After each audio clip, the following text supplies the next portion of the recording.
He was a billionaire, powerful, respected, untouchable. But behind the walls of his wealth, he carried a dark secret that no one knew.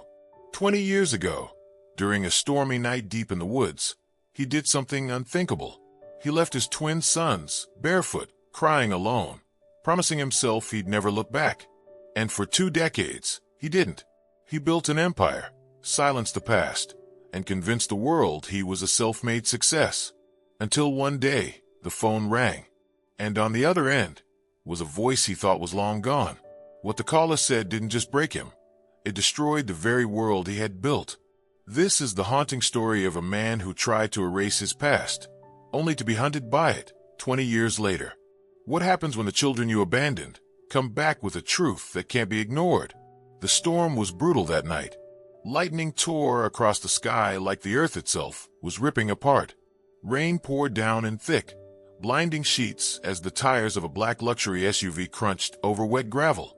Inside sat a man with a cold face, jaw clenched, eyes hollow. His name was Richard Langston, a billionaire real estate mogul, celebrated in magazines, envied in boardrooms, and feared by everyone beneath him. But tonight, he wasn't a titan of industry. He was a father running from his own blood. In the back seat, 2 little boys sat huddled together, no older than 5, their faces pale and confused. They didn't understand why their father wouldn't look them in the eyes. One reached for his hand. Richard flinched. He didn't want to feel anything. Emotion was weakness. Compassion was expensive. And love was something he'd buried a long time ago, when their mother died, and something inside him turned to ice. The SUV rolled to a stop deep in the woods. No streetlights, no signs of life, just darkness, trees, and the echo of distant thunder. Richard stepped out, opened the back door, and ordered the boys to get out. They hesitated, clinging to each other. One whispered, "Daddy, are we camping?" Richard didn't answer. His jaw tightened. He yanked their small backpacks from the trunk, bags he'd filled with just enough snacks, just enough clothes, and nothing that would help them survive more than a couple of days. Then, without a single word, he got back in the car, slammed the door, and drove off. The boys screamed. They ran after him, barefoot and crying, slipping in the mud. But the taillights disappeared into the storm. And just like that, they were alone. Richard didn't look in the rearview mirror. He couldn't.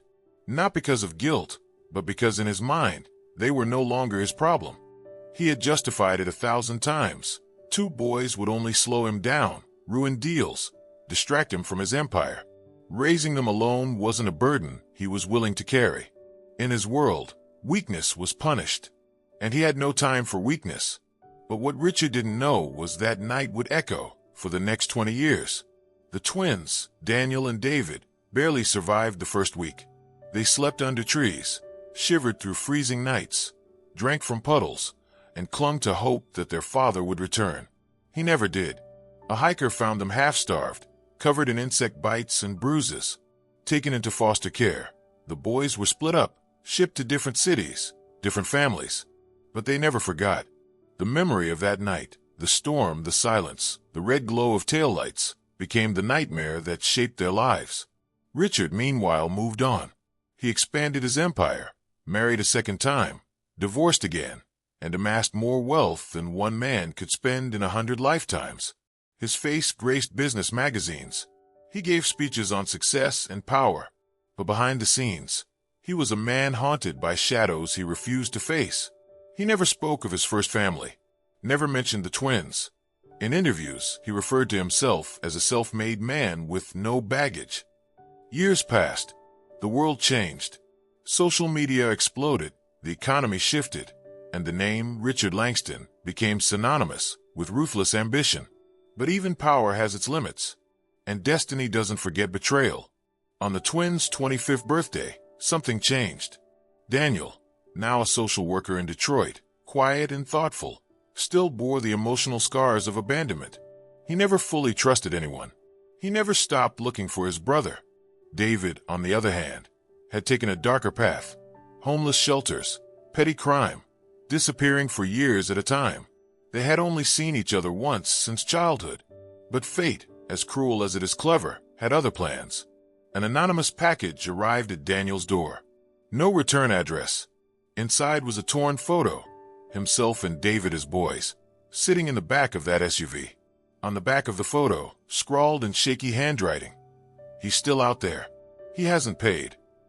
No signature, just pain. The past roared back like a flood. Daniel tracked down every lead, every connection. He didn't want revenge. He wanted answers. Why had their father thrown them away like garbage? Why had no one ever looked for them? He uncovered bank records, property deeds, shell companies, tracing it all back to a mansion tucked away in the California hills. Richard Langston's fortress. But David got there first. One phone call was made. It came in the middle of a board meeting. Richard, surrounded by executives, silenced his phone, but something in him paused. A number he didn't recognize. The call came again, this time with a voicemail. He excused himself and stepped out. He played the message. What he heard drained the blood from his face. A voice, low and steady, said, "You left us to die 20 years ago in the rain, but we survived. And now, it's your turn to face the storm." Richard staggered back, phone trembling in his hand.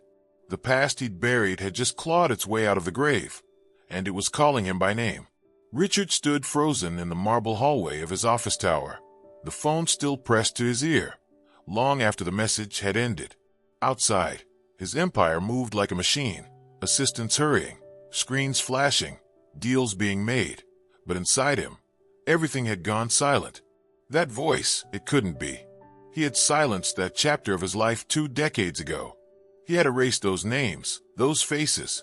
And yet, in the span of one phone call, they came crashing back like a tidal wave, drowning the man who thought he was untouchable. He stumbled back into his office and locked the door. Hands trembling, he replayed the message. Each word was like a blade. "You left us to die 20 years ago, in the rain, but we survived. And now, it's your turn to face the storm." The voice was older, colder, but unmistakable. It was one of the twins. For the first time in decades, fear gripped him. Not fear of losing money or power, but fear of being known, exposed, judged. The walls he had built around his past were crumbling, and there was nowhere left to hide. He tried calling the number back. It rang once, then silence. Disconnected. Panic rose in his throat. He instructed his head of security to trace the call. Within minutes, they confirmed. It had pinged from a payphone near a bus station, somewhere in East LA. No cameras. No witnesses. A ghost had spoken, and now it had vanished. Richard spent that night alone in his penthouse, staring out at the city that once bowed before him. He couldn't eat, couldn't sleep. For a man who controlled everything, he suddenly controlled nothing. His past, those tiny, trembling boys he left screaming in the forest, were no longer shadows. They had names, voices, and now they had power. By morning, the storm inside him hadn't passed. It had only grown louder. He knew he couldn't ignore this, not just because of fear, but because, deep down, some part of him had always wondered. Had they survived? Had anyone found them? Would they remember his face? He thought about their mother, Elena, how she had died giving birth to them, how, in his twisted grief, he blamed them for her death. He thought he could erase them from his life and erase the pain with them. But grief doesn't vanish. It waits, and now it had returned with a vengeance. The next day, Richard flew to Los Angeles. He canceled meetings, ignored shareholders, and for the first time in years, walked alone. No assistants, no entourage, no press. He needed to find them, not to apologize. He didn't know if he even deserved to, but to face what he had done, to look his sins in the eye. His search began quietly. Private investigators, surveillance, hospital and foster records. It was a trail long gone cold. Most records were sealed. Names had changed. Files destroyed. But money speaks louder than time. After days of digging, one breakthrough came. A man named Daniel Foster, a caseworker at a shelter in Detroit, was born under a different name, Daniel Langston. Richard stared at the report, heart pounding. Daniel, one of the boys. Alive. Educated. A social worker. Not the broken wreck he had imagined. Guilt knifed through him like a disease. but there was no sign of the other twin, David. The report said he had vanished at 16. No paper trail, no address, just rumors. Some said he had been in jail. Others claimed he had died. But something told Richard. He was the voice on the phone. He booked a flight to Detroit. The jet landed under gray skies, fitting for what he was about to do. A driver took him to the shelter where Daniel worked. The building was small, worn down, but filled with warmth.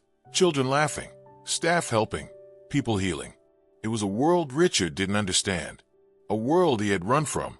He entered the lobby, and when the receptionist asked his name, he hesitated. "Tell him, Richard Langston is here to see him." A moment later, Daniel stepped out. He looked like his mother. Same eyes, same strength in the jaw. But his face tightened when he saw the man who abandoned him. 20 years of hurt flooded the space between them in silence. Richard opened his mouth to speak, but no words came. "What do you say to the son you left to die?" Daniel broke the silence. "Why are you here?" "I got a call," Richard said, voice low. "Someone said something. About the woods. About 20 years ago. I thought maybe. You thought maybe I wanted to see you." Daniel cut in, sharp but controlled. "You thought maybe you could just walk back in after throwing us away like trash?" "I made a mistake," Richard said. "I know it's too late. I know I can't fix it. But—" "You don't know anything," Daniel snapped. "You don't know what we went through. You don't know what it's like to be 5 years old, starving, freezing, screaming for someone who never comes back." Richard's face crumbled. The weight of his sins pressed down like a mountain. "I never stopped thinking about you," he whispered. Daniel looked away, jaw tight. "Then why didn't you come back?" There was no answer, only silence. After a long pause, Daniel spoke again. "I didn't call you. I didn't send that message." Richard stiffened. "Then who did?" Daniel stepped closer. "David's alive, but he's not like me. He didn't forgive. He didn't survive this the same way. He disappeared for years. When he came back, he was different. Cold, angry, obsessed with making you pay." Richard's blood ran cold. "Where is he now?" Daniel hesitated. "I don't know.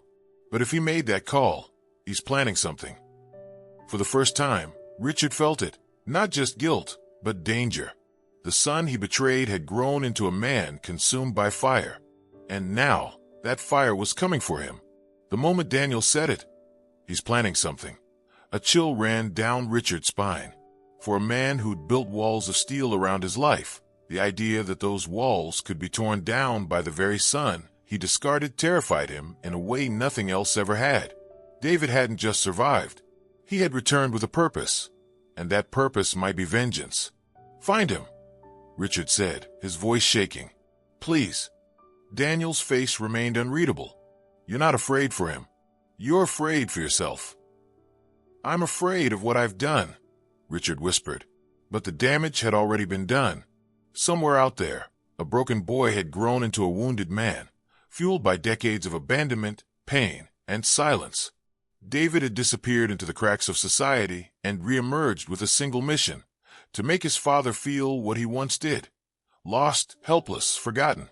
Later that night, Richard returned to his hotel, but sleep didn't come. He sat in the darkness, staring at the phone. Every sound outside the window made him flinch. Every knock at the door made his heart race. He had once commanded boardrooms, made billion-dollar decisions without blinking, but now he was terrified of his own son. The next morning, it happened. A knock at the door. Not rushed, not hesitant, just calm, purposeful. Richard's heart stopped.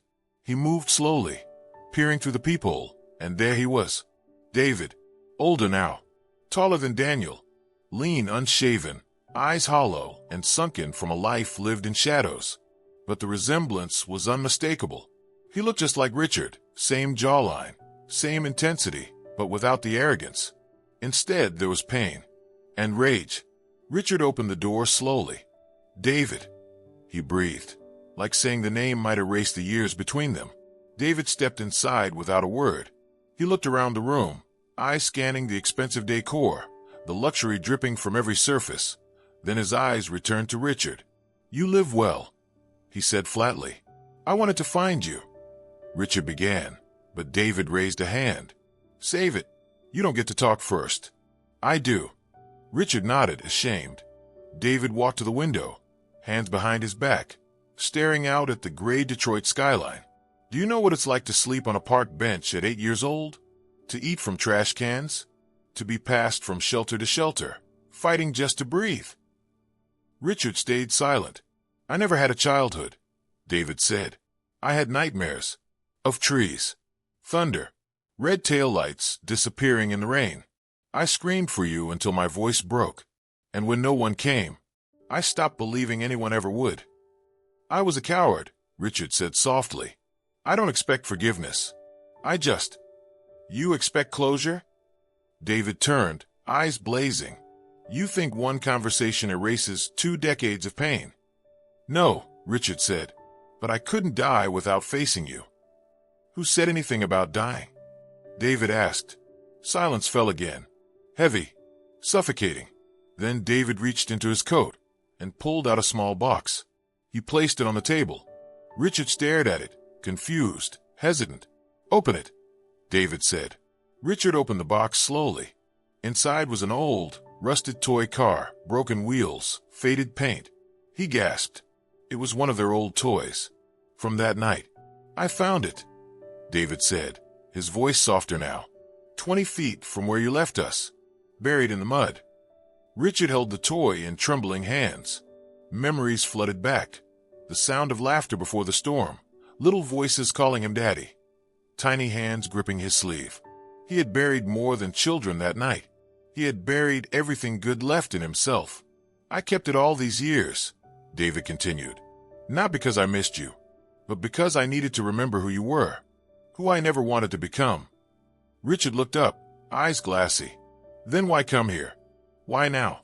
David stepped closer. Because I thought if I could see you fall, see you break like I broke, maybe I'd feel better. And do you? Richard asked. David hesitated. No. Silence returned, but this time it wasn't filled with hatred. It was filled with grief. Mutual, deep, and decades old. I don't want your money, David said. I don't want an apology. I don't want to hear about how hard life was for you. I just want you to know. Every time I woke up alone, every time I was beaten, hungry, or forgotten, I remembered your face. Richard swallowed hard. Then let me give you something. A chance. Anything. Let me try. David turned for the door. It's not about trying. You can't undo what's been done. But maybe you can stop lying to the world about who you are. He paused at the door. You built an empire. Now try building a soul. Then he left. Richard stood alone in the silence, the toy car still in his hand, the air thick with everything unsaid. For once, he didn't feel like a billionaire. He felt like a man who had finally seen himself for what he truly was, a father who ran, a coward who hid, and a broken man haunted by his own reflection. In the days that followed, Richard disappeared from the media. No statements, no appearances. His company issued a press release announcing his indefinite leave. No one knew where he went, but Daniel did. Weeks later, Daniel received a letter in the mail. No return address. Inside, a single photograph of Richard, sitting outside a small orphanage in rural Oregon, helping serve food. Quiet, unnoticed, human. No caption, no plea for redemption. Just a man trying to feel again.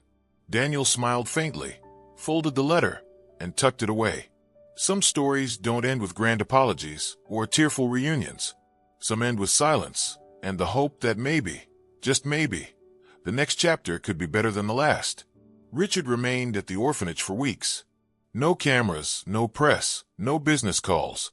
He worked quietly, serving meals, sweeping floors, fixing broken toys.